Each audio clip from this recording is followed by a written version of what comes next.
Al comenzar a trabajar en nuestro proyecto de investigación, hemos comenzado con la interrogante de ¿qué es ese lugar?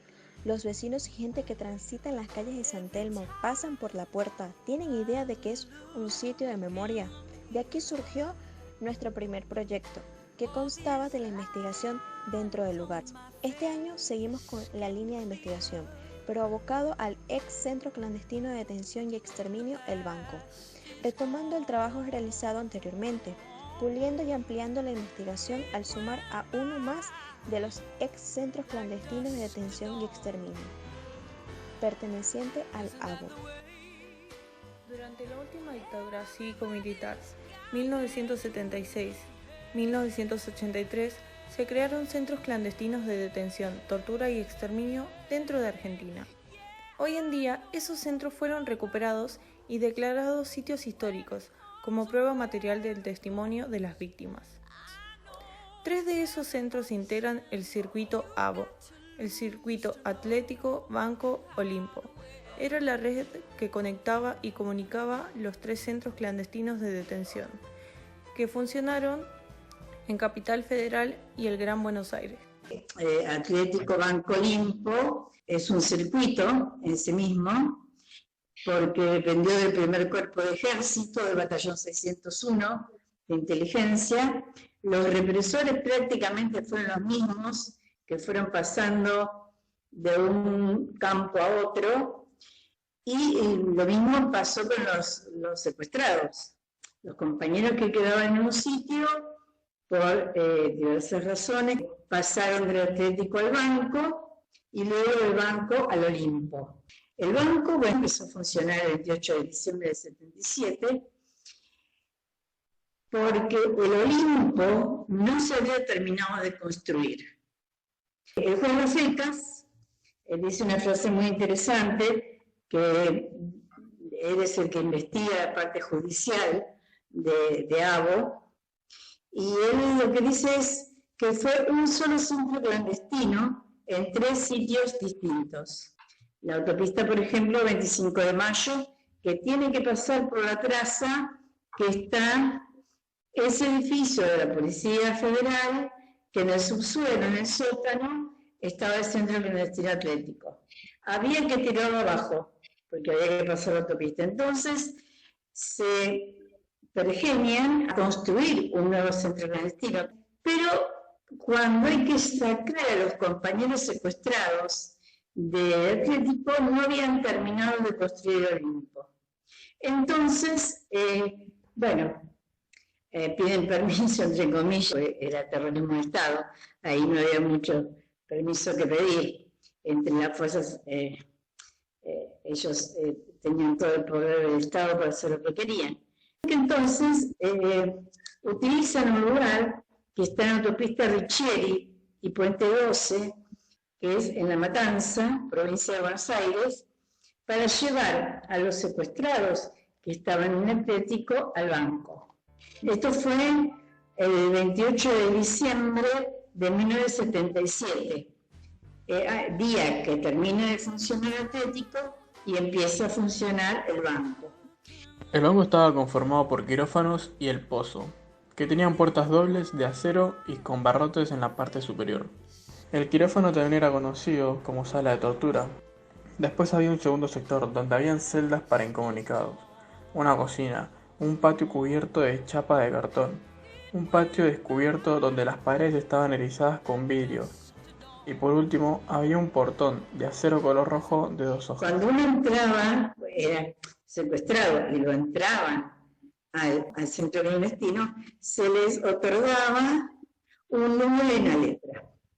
Por eso sabemos, por ejemplo, que en Atlético pasaron más de 1000 personas a partir de estos datos que dan los sobrevivientes y este dato de la letra y el número. Y si hacemos el cálculo y la cuenta de que en Argentina hubo 800 centros clandestinos, podemos calcular que ese número 30.000 es mayor.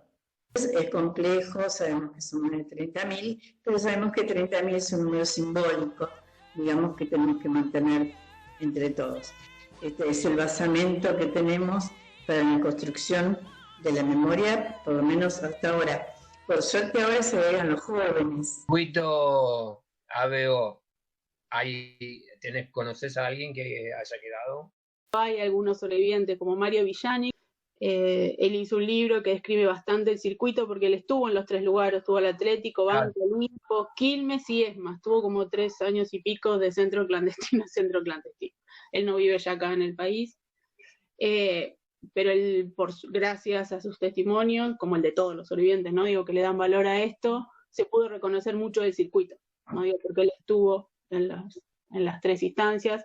Los circuitos represivos tenían muchas prácticas que se hacían en los lugares, son parecidas, y en Olimpo nosotros hacemos mucho hincapié, es reconocer que en esos lugares, que si bien sabemos que hubo horror y terror, y las consecuencias de eso sabemos que al día de hoy son desaparecidos, en esos lugares también hubo resistencia, ¿no? Digo, las personas que pasaron por esos lugares, en distintas instancias, con distintas anécdotas, todas los cuentan, los sobrevivientes logran contarnos, hasta de personas que están desaparecidas, distintas situaciones de resistencia. Ciertas cosas que nosotros desde el espacio queremos rescatar, y en todos los espacios se habla de rescatar las historias de vida primero de esas personas que le sacaron su identidad, que es lo primero que quisieron hacer, ¿no? Entonces reponer esas historias de vida de desaparecidos y también rescatar los hechos de resistencia dentro de esos lugares. A pesar de las condiciones más adversas, uno hace lo posible para contrarrestar al enemigo, entre comillas. Ellos querían despersonalizarnos, ellos querían resumirnos a seres esclavos, que nos rindiéramos, y no fue así. El 31 de agosto del 2019 se realizó la señalización de los centros clandestinos de detención y tortura Puente 12 y El Banco. Estos 2 campos de concentración funcionaron en diferentes años en el mismo predio.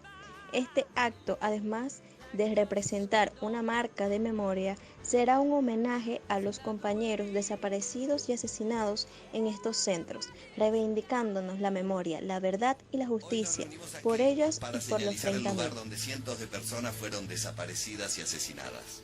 Hacer visibles los centros clandestinos de detención reivindica nuestro compromiso con la lucha por la justicia para todos los desaparecidos. Queremos compartir con ustedes lo importante que es haber llegado a la señalización de estos campos de concentración desde los primeros datos que reunieron Jorge Watts, Guille, Loruso, con algún otro compañero y con nuestra madre, Cira Franconetti. Trabajamos minuciosamente con la historia de cada compañera y compañero. Aportamos a los juicios toda nuestra investigación. Queremos terminar diciendo que vamos a seguir luchando por la desafectación de este predio para que quede como sitio de memoria.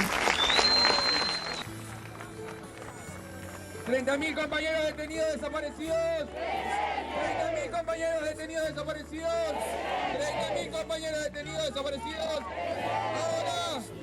Ahora. ¡Vamos, compañeros!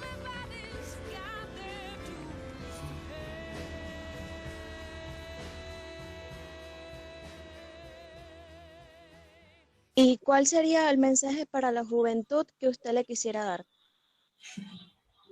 Fundamental lo que están haciendo, digamos, de que piensen este proyecto de visibilizar estos lugares, digo, lo que les pasó con Atlético, de preguntar y que la gente del mismo barrio cercano a ese lugar, que de alguna manera está señalizado, no supiera. Entonces me parece que en este caso ustedes tomen la bandera de seguir visibilizando estos lugares, que esto, cuando hablamos de memoria, verdad y justicia, no es un eslogan, sino que se va construyendo. Digo, la memoria la vamos construyendo entre todos. Digo, en esta entrevista que estamos acá y en esta charla, seguimos construyendo memoria, porque estamos revisando lo que pasó, porque traemos la voz de los sobrevivientes, de las historias de vida. Entonces tienen que saber esto. Digo, ¿y por qué no es pasado?